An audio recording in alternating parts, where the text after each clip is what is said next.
Good afternoon and welcome to the second day of BMO IFFSA, the virtual edition. My name is Jake Deere. I'm an advisor to this wonderful festival now in its 9th year and the largest South Asian film festival in North America. So glad that you're able to join us today. I hope you were with us yesterday as we kicked off with the theme, Qissa Irfan Khan.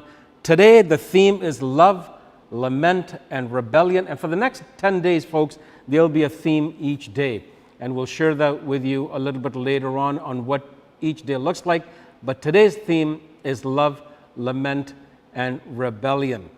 You know, BMO IFFSA truly celebrates, showcases Canadian South Asian narrative through cinematic arts. We are a world-class festival, and it is thanks to you and your support for making it so.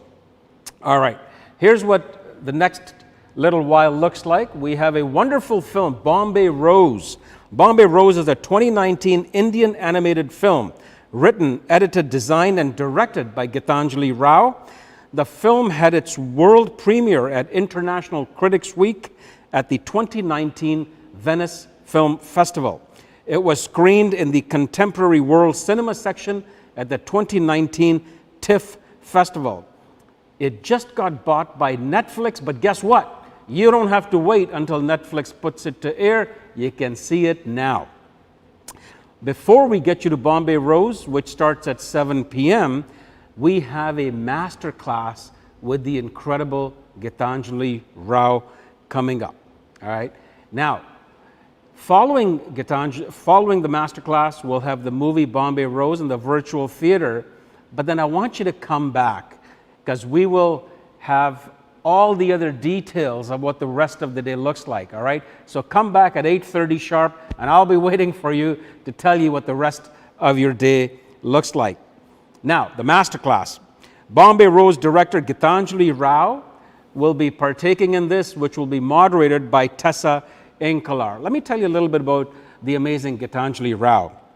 She is the writer and director of Bombay Rose, an animated feature film that opened 34th Venice Critics Week 2019. The film has been to 25 international film festivals and has won 4 awards since September 2019.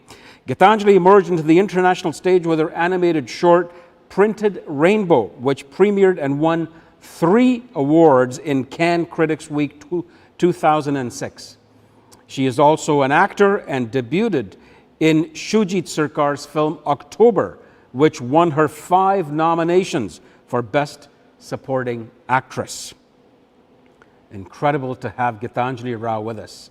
The moderator, the incredible Tessa Inkalar, started her career commissioning shorts and features at Film London as a development producer.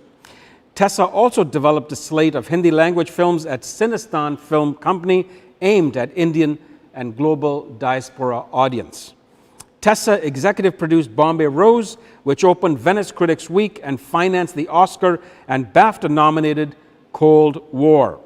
So folks, over to Tessa and Gitanjali for this masterclass. Now, what you got to do at 7 o'clock to get to the movie, you go to the IFFSA virtual page on IFFSAToronto.com, and then you'll see the IFFSA virtual theater. You click on that, and you will be right there in the theater getting ready to watch the film. All right. If you are not registered, just go register, put your name and your email address. It's all absolutely free. Once you are in the movie theater and the movie is done, then please come back because I'll be waiting for you, all right? At 8:30, come back and I'll tell you what the rest of the day looks like. Enjoy the masterclass. Tessa, it's over to you.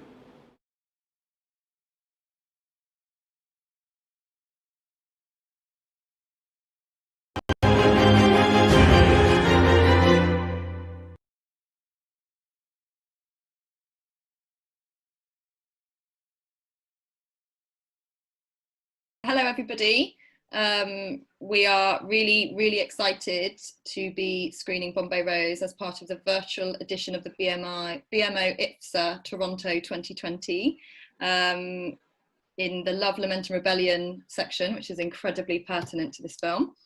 I'd like to introduce Gitanjali Rao and festivals, and then we'll end with what we're planning to do next.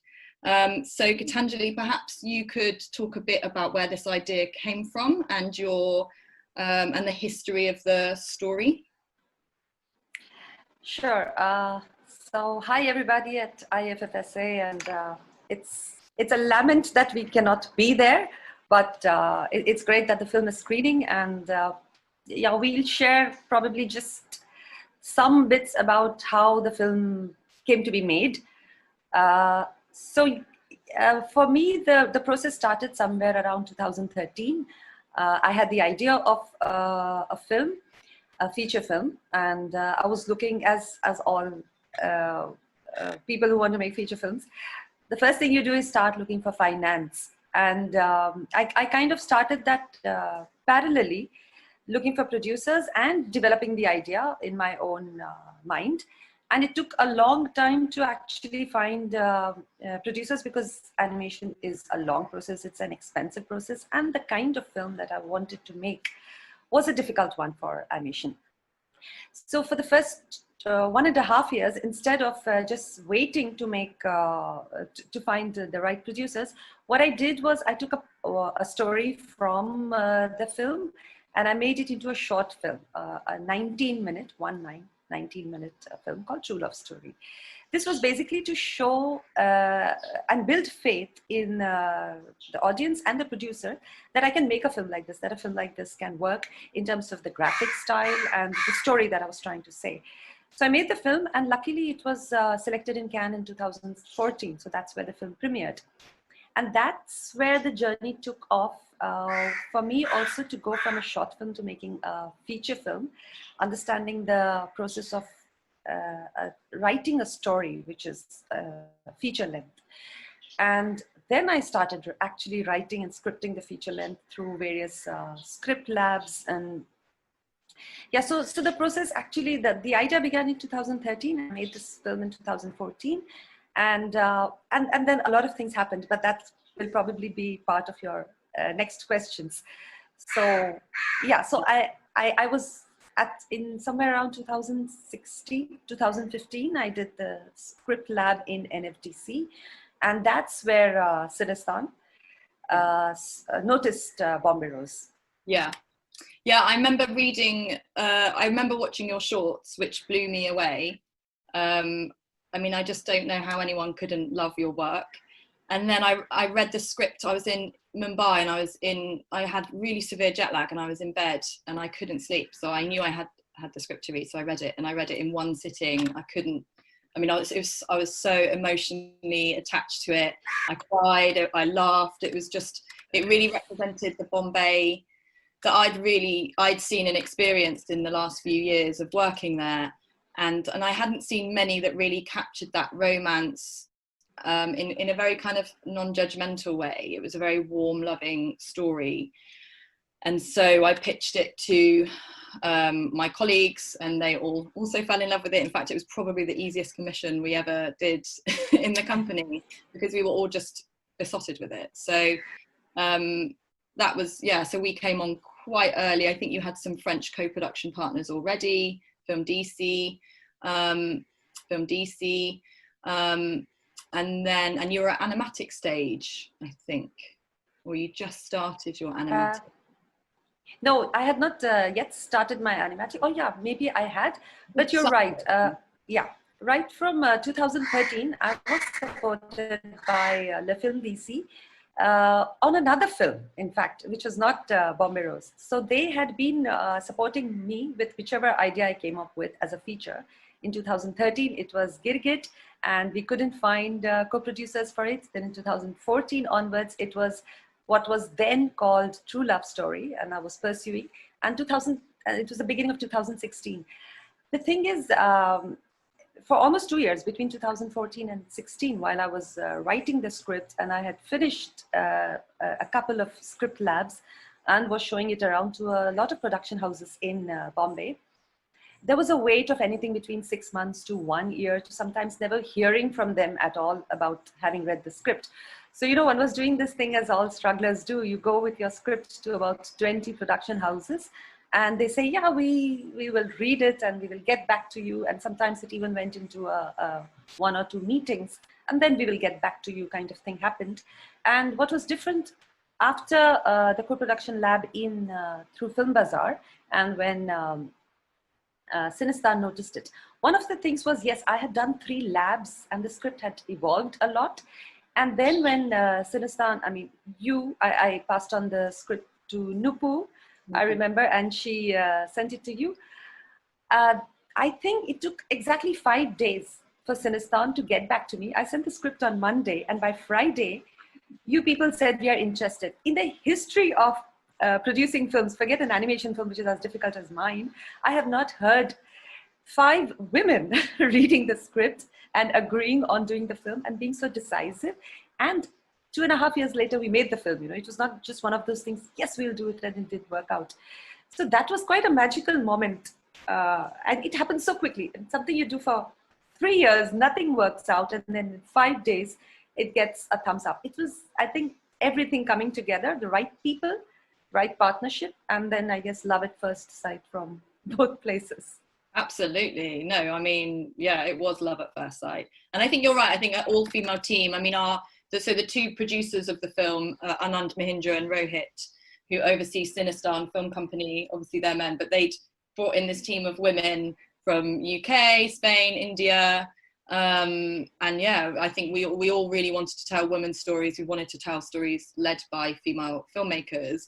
In fact, we were tasked with working with the best voices out of India that would work for the international market. And you just fit that, but you also fit our own kind of internal plans to work with more kind of, I don't know, innovative and interesting storytellers than you might expect from sort of an industry that's very Bollywood focused and actually quite male focused in many ways. Obviously, there are a number of amazing female filmmakers in India, but working in the more indie independent space is tricky. It's tricky. And so from there, we went into quite a long production period, as is the standard with animation. You have a very specific style of animation, and also I think this is quite a big change for you because you'd been working very much on your own, and this was the first time you had a team of animators. So I'd love if you could talk a bit about that process. Yeah, so that process is something I was quite skeptical about, not being very experienced. And I think that's where the studio Paperboat, having known and worked with the people from Paperboat, I had worked with Soumitra Ranade and Shilpa Ranade, something like 15 years back on one of her films. And she also works a lot like me. And I realized that there is a studio which can do good 2D animation, excellent 2D animation, because it's a reality now that there are very few people left in the world who pursue 2D animation. It's all gone on to 3D, and it's considered a very old and traditional style. I come from that school where it's not just 2D animation, it is painted frame by frame. So to have a bunch of people who could probably follow my style was scary, and probably 15 years back, if I was doing it, it wouldn't be scary because I was surrounded by people. We were all doing 2D animation. But now to find those few people, to find somebody who can figure out a pipeline of an entire film, who has experience of doing, having done a feature film, Paperboat fit the bill completely. And having worked with them, having understood that they are also not people who work simply for money. They are artistic, and there's always this artistic endeavor parallelly happening in that studio, where all the blood and the passion goes. And then there's another part of the studio where you have to make money to pay your bills. So again, that partnership was the reason why I could feel confident with the 3 main people running the studio at Paperboat: Soumitra Ranade, Mayank Patel, and Ashish Mal, and their experience. So we set together a team. And what was new for them was I happen to be somebody who paints every frame and proceeds frame by frame, because I work as an individual animator. So I am the one who's doing everything from the first drawing to the last, and not making mistakes and not having corrections to do, because I know what needs to be done. Now this needed to be translated into a group of people.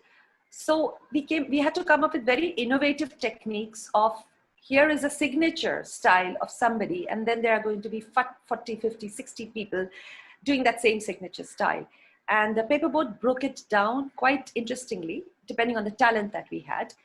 We found animators who could draw in pencil, and that's how traditional 2D animation is drawn, and then it is colored. And since my animation is painted, there is no line drawing, there is no coloring, it's painted. So it was broken down into line drawing and coloring. We had a group of experts doing your line drawing, a group of experts doing the coloring, and a bunch of students helping them bring these two things together. So this again was a very unique way of solving a problem. And that's how the process, which took only 18 months, is actually not very, very long time for a painted frame by frame animated film. And I think we had not more than 60 people at a time working on the film.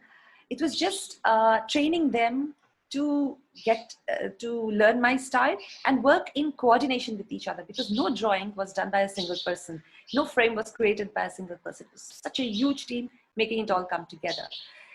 And actually, I think it's quite amazing, because month after month after month, our producers could not see anything that we had done, because everything was like, you know, just a line drawing. And I remember sending the work every 3 months to Sinistan in UK with these really heavy folders, which nobody knew what to make of it. Yeah, I remember. I mean, I thought what I loved about your team was there were animators who sort of fell in love with certain characters and certain aspects of the animation. So there were some that sort of seemed to be better at the kind of backgrounds and the seascapes, and then some that just loved doing Kamla. So that must have been really nice to see the animators sort of fall in love with certain aspects and really find a kind of a kinship with that. Yeah, it's actually a kind of casting you do in animation, the same as in acting. You have a bunch of people who are very good with the lead woman character, and they're usually the women. So you give them more and more animation of the women and what they would like. And then there are these action scenes and fight scenes, and then there is a villain, and all the boys love to do the villain and the way he was colored and all. So they kind of fell in love with the character, would try and act like them, and that helps in animation, because my animation, again, is not something that I shoot live action and then give it as a reference to my animators. They had to do the acting themselves, which is also an old tradition of 2D animation. So you teach them acting, you do a kind of casting, and it's quite similar to live action, yet you have to create all of that from a plain paper. And what did you find the biggest challenge moving from short form and doing everything on your own to working with a big team? 60 animators, that's a lot of people. Yeah, we had about 20, 25 animators. The others were coloring artists. But yeah, it's a small difference. That many artists. Yes, I mean, it is quite a struggle. I think I drove everybody crazy trying to get them to do things which sometimes was not possible by them, and sometimes they were better at it in a different way. So over a period of time, I learned that getting the best out of people, and then finding what is the best talent of which person and giving them more leadership in those areas worked the best. Instead of trying to make everybody do this, like, you know, let's say some people are good in fight scenes, and if you ask them to do a scene which is very tender, you're kind of wasting time on it. But that person might want to improve and, you know, want to do tender things, but you then remember that's a production. So you give them the scenes that they get better and better over 6 months, 8 months. And I think the last 5 or 6 months, I was the one who was approving the scenes and saying, great, stop. And they would say, no, there's a little more we need to add, and it's not perfect in this place. So they had become very sensitive. They had grown, they had matured. And I had kept this is one thing I learned from other people, to keep the most difficult scenes for the last, really emotional peaks. So everybody got used to the character, and then they were given those scenes where a lot of controlled emotions and difficult scenes. For me, emotional scenes, I think, are more difficult than action scenes, even for animators. So those were kept for the end of the film, and they got better at it. So in terms of challenge, for me, each day was, I don't know how the film is going to happen, but let's see today what happens. Let's see tomorrow what happens. And after about 8 or 9 months, I got the feeling that, okay, the film will get made. Otherwise, I was like, okay, no problem. I will make each and every frame. It might take 7 years, but that was my plan B Yeah. if it didn't work out. So yeah, that was actually the most wonderful challenge to overcome, the creative process. Yeah, absolutely. I feel like out of all the directors I've worked with, you're the most uncompromising in your creative vision, which sounds like a negative, and it's absolutely not. You know exactly what you want, and you're not going to move away from that. And I think that's really important with directors. You know, there's obviously a place where you need to be collaborative, and you were always really collaborative, but you always knew the answer to everything. You always knew. I mean, there were times, as you say, when we would get the animatic or certain scenes, and we were, you know, saying like, we don't understand this, and you'd be like, no, it's fine. It will all make sense. And we you know, we had such faith in you, and we trusted you. And you obviously completely delivered.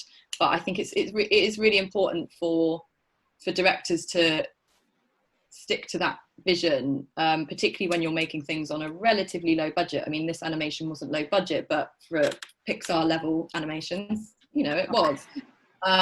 You know, so you know, you did such an amazing job in working to the budget and getting everything done, and actually sort of exceeding our expectations with what was delivered.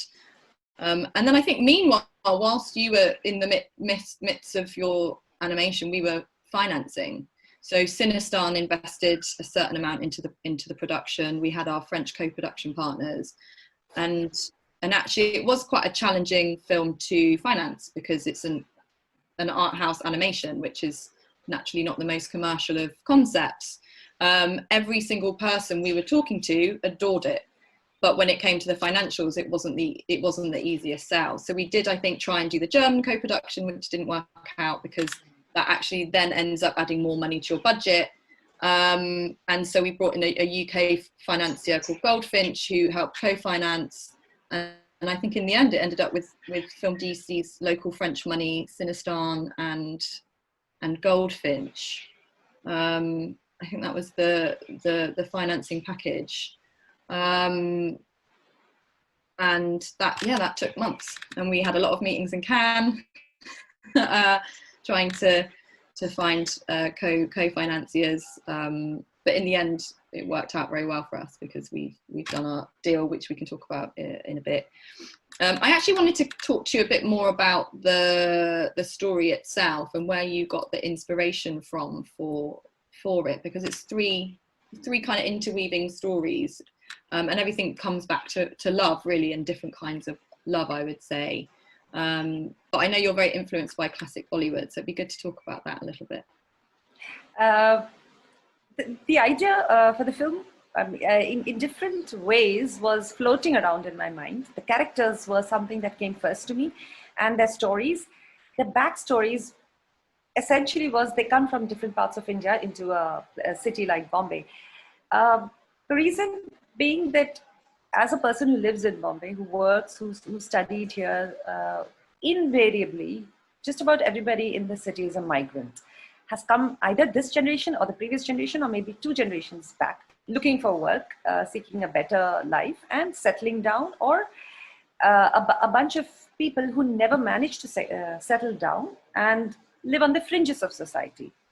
So this, for me, was something that was a very accepted fact in my life, that everybody comes from somewhere else, tries to work, some of them succeed, others don't.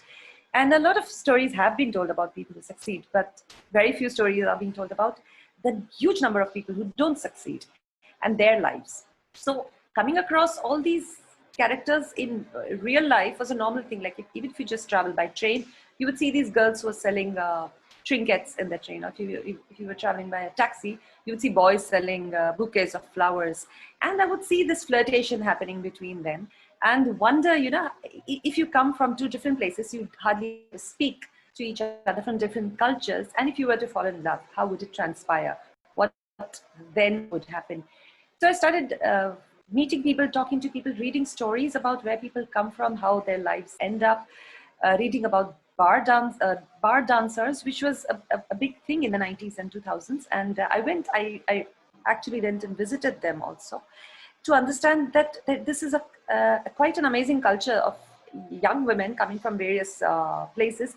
Now, these are not trafficked women. These are women who come out of choice. And since they don't find work here, they go into something like dancing in the bars, and this is not prostitution.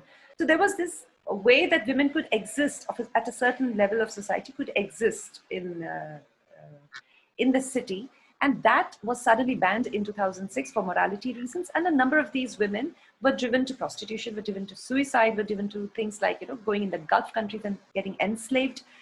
Then there were things which were happening like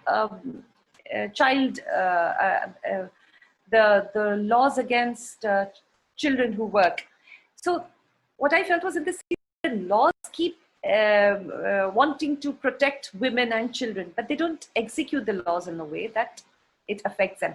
So for me, these two things kind of always trail together, that I want to tell the story of these people and how the city as such and the circumstances and the legalities of the city work against these migrants. And as we are seeing now during the lockdown, how badly the cities treat the migrants, the people who build the cities, who run the cities, who clean the cities. So I felt the story was relevant as it is even now. It was relevant earlier. It's in a kind of urban slavery. And this is what is changing the ecology of our land. With people not doing agriculture and farming and coming and building cities and those kind of imbalances. So there was lots of issues. And of course, I got entangled with a lot of issues, but then I found a love story is something that kind of can touch all these issues and yet be keep a very human feel to it. So writing the script was quite a struggle, because I think I had too many things that I wanted to say in the film. And I think I still have managed to say too many things in the film, all through a love story, two love stories, which get intertwined.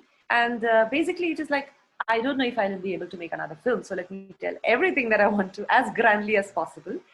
And of course, Bollywood is something I'm not really influenced by so much, but have always looked at it with a lot of skepticism, with sometimes a lot of ridicule and amusement. And all that needed to come in, because all these people that I wish to tell the stories about are hugely influenced by Bollywood. So I had to kind of take a backdoor entry and start appreciating Bollywood from the way they would look at it. So that is also something I use the film for, to make me appreciate Bollywood in ways that I've never done, not be judgmental about it. And that's what probably comes out in the film. It is a celebration of Bollywood, but also a questioning of its responsibilities. No, absolutely. I think it's probably quite hard to look at Bombay without a kind of lens of Bollywood in many ways, because it's so entrenched in storytelling and in the visuals. I mean, I remember reading the Film Companion review, which was it just totally understood your vision so perfectly, and actually took me to places I hadn't even recognized with it, having seen the film maybe 10, 15, 20 times in various guises. So and there's so much nuance in there, and so many little kind of Easter eggs for the avid Bollywood fan that wouldn't necessarily translate to a Western audience. But in India, you can see Indian audiences just like ingest everything with such glee, because it's something they haven't necessarily seen before. And I think in terms of, you say that you feel like you had too many themes. I actually love the density of it, because it means you can watch it multiple times and you're getting more and more and more out of the story. I know particularly the love story between D'Souza. And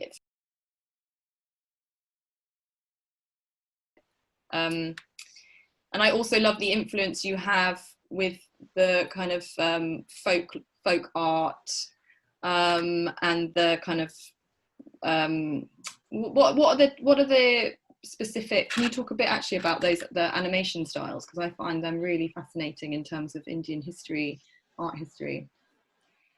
Yeah, actually all my films have been usually oscillating between reality and a dream space. And in the dream space, I tend to use traditional art styles or folk art styles of India, necessarily of the region that the character comes from, and his or her stories belonging to that space.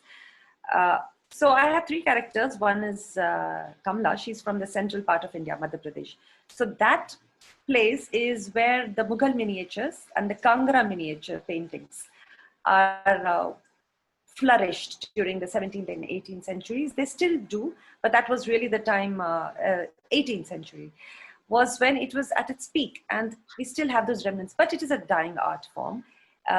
So I wanted to tell her stories and her reminiscing of the stories in that form of art style. Now, all these are still art styles. You know, you see them as stills. For me, it's fascinating to show people how they would look like if they moved. So you create a world of a painting and you move your characters within it. It simply creates some, actually, it can't be done in live action. So I love doing it. So miniatures was, the Mughal miniatures, or the Kangra miniatures to be specific, was the style of the story, of the graphic style, which I used for telling Kamla's story. Salim's story, because he comes from Kashmir and his father is a truck driver, I decided to use the Pakistani truck art style to tell his story. So the Pakistani truck art is actually a style of art. It's very kitschy, but it's also got a tradition of motifs that come from it. So it gets motifs that come from it. So sometimes it is taken to a very elegant level. I found that interesting also because Kashmir is so much at a borderline of between India and Pakistan that for us, loving anything that is Pakistani is a very foreign and very difficult idea. But the moment you put it in aesthetics, you put it in the graphic, nobody seems to have any problem. Nobody even realizes that it is an adoration of Pakistan. So you do these clever things of using the art forms of those places, which have always used to bring people together, to use that again in the film. And of course, Miss D'Souza, whose story is basically like painted frame by frame. I mean, that I could call as a modern, my style kind of thing. So yeah, these three forms of art in this film. In other films, I've explored other forms of art, which I love. There's always some form of traditional art or folk art style in the film. And I weave it into the story in such a way that it is necessary in the story. It's not just an excuse to use them and exotify them. No, exactly. And you're very deft with how you move between them as well, I think. And it'd be good maybe to talk a little bit about the music as well, because you were obviously very aware of what you wanted from the start for your soundtrack and your design.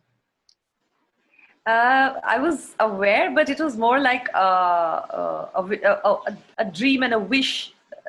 How the process of animation happens is you first write a script, and after that you do a storyboard, or in my case, I do an animatic.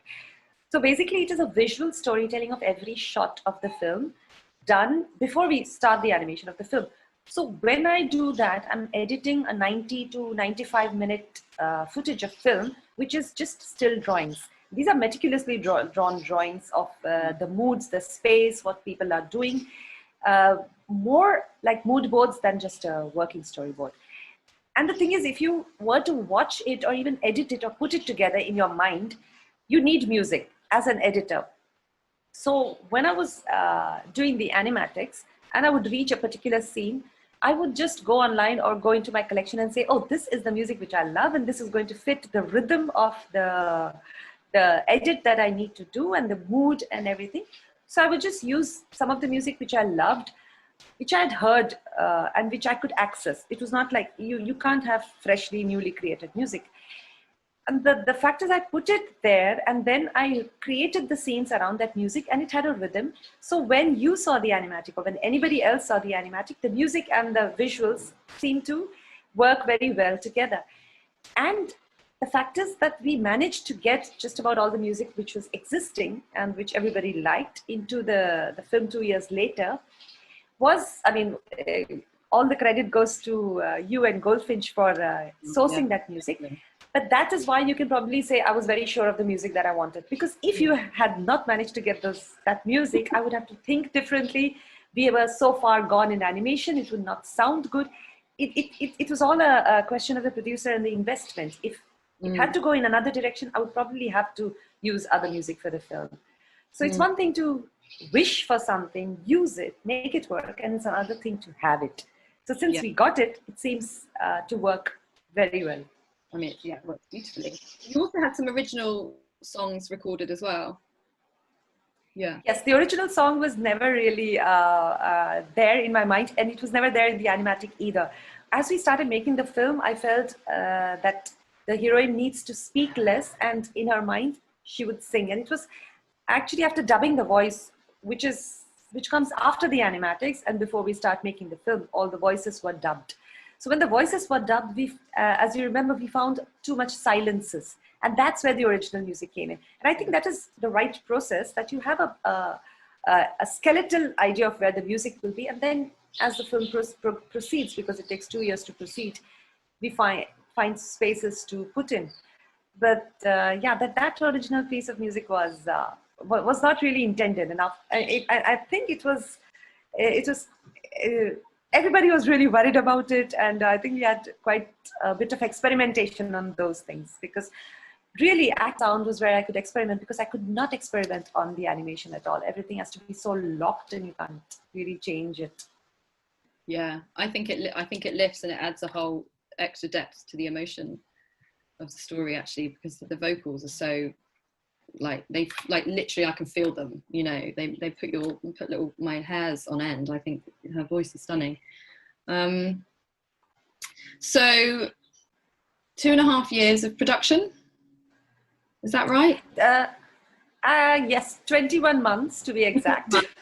And then we had 21 months and yeah, and then not 2.5. That's yeah. Sorry. No, in production, yes, 21 months, but pre-production was actually 1 year, which I was doing all alone while raising the finance kind of thing. So we really don't have a time for the pre-production, but production and post, exactly, yes, 2.5. Yeah. 2.5. And so then we had our finished film, which we were incredibly excited about. And we were very fortunate to open Venice Critics Week, which was a huge win for the film in terms of profile. I think it was the first Indian animation to open, or maybe even play in Critics Week, maybe even. I'm not sure. Yeah, I think it's several firsts. It's not a surprise because Indian animation has really not gone far at all. So yes, the first Indian animation film, not the first Indian film, but the first Indian animation film. Okay. But there is a good history with Indian cinema, because I think the year before was Tumbad at Venice Critics Week. So they do have a love of Indian storytelling, and quite kind of progressive storytelling as well, which is nice. It'd be great if you could talk a little bit about the process of premiering your first feature at a major A-list festival. Well, it's like a blur, because especially now, because living in a lockdown for 4 or 5 months, those memories are I think that was the highlight of the film, and it was too good to be true. So it seems like a dream, but yes, it's like we were all very nervous, of course. It was the opening film, and whether everything will play and whether people will like it or not, because of course Venice gave us a very warm response to the film, and I think we had a full house during the opening, and it was just me and Satish PM and the producers, Deborah, Tessa, Rohit was there, and for me it was really the test of everything that I had done and I put you all through. Was that moment, you know, whether it works or not. And I think, I don't even remember whether we had an applause or not, but I was told we did, because one was really stunned. Yeah, and what was amazing was the Director General of the Critics Week was sitting right next to me, and during the film I heard him sniffle and cry, and one of the emotional moments, and that was when my heart said, okay, this is it, now I can die. And he told me he had seen the film 2 or 3 times and he was still crying. So that was like the first moment. And I remember when we had the work in progress screening also a few months, 6 months before this, Rohit, the producer, also was in tears when he saw a very unfinished film. And I felt that, and this this thing with the Director General in Venice crying and the producer, those 2 moments made me feel, okay, the film is working, it's good. And of course there was no stopping, we got good. And of course there was no stopping, we got some great reviews, extremely good reviews, and it was, I was very surprised. I think all the reviews we got were quite amazing, because it's one thing to believe in a film And it's another thing to see an audience believe in your film. I think for all of us, that transition happened that very evening, and we could breathe. And then, of course, there was no stopping the film. It was in Toronto, it was everywhere. Yeah. How many festivals has it played so far? Before the lockdown, because the lockdown, well, just about all the festivals have been cancelled. Yeah. So I think we did about 40 or 50 until February. And From August to February. Yeah. 5 awards? 5 awards as of now, yes. Yeah. I think part of my favorite part of the process was probably Mami in Mumbai, yes. Because everyone was so excited to see the film. Everyone had been waiting to see your debut feature for years. I mean, I had the amount of people calling me saying, "Can you get me a ticket? Can you get me a ticket?" And I was like, there were queues in every single screening. That felt so good. It was amazing, and it just felt like the film of the festival in many ways, because everyone had been tracking your journey and your work has been so beloved, and then to win the 2 awards there was just it was the proper homecoming. Yeah, really absolutely. And also the entire team was there. What I missed in Venice was it was just a small group of us, and what happened in Bombay was the entire team, the 100-odd people who had put in work into the film could all be there, and we could together feel it. And it was great because it's a homecoming in a way for the film. The crowd essentially knows all these nuances that you say, which people in Bombay get it. So the Q&As were great, and the response, and yes, having 4 houseful shows, it doesn't matter if you don't have a theatrical release, this does it for you in your own hometown. People fighting over each other for tickets. Oh, that was great. Yeah, I know. It was such a warm experience. I just wanted to jump back actually to the work in progress. I remember Rohit crying, and it was really scary for me and Deborah Sate, who was also one of the execs, the main exec really. And I remember we were so paranoid and scared because our boss hadn't seen it, and we were like, is he going to like it? And it was just the best moment when halfway through we just realized that he was just literally sobbing. And it wasn't even halfway. Well, it was halfway finished. I think maybe the last third hadn't been finalized in terms of animation. But I think that was, the first time when we were kind of like, okay, this is really special. And at the time I'd been working with the original editor of The Lion King, the original kind of 1980s, I think it was. And he was saying, I remember asking him how they knew they had a massive hit, and he said, oh, we did a kind of animatic screening and people just like went mad for it. And I was like, okay, so we're in a good space. If people are loving our work in progress, then we're good. So festivals, from there we ended up looking into our distribution plan.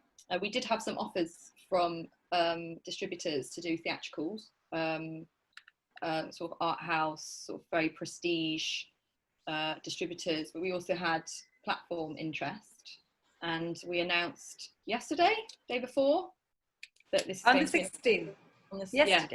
Yesterday. So we are going to be a Netflix original, which we're really happy about, particularly in a climate where we can't even see films in the cinema.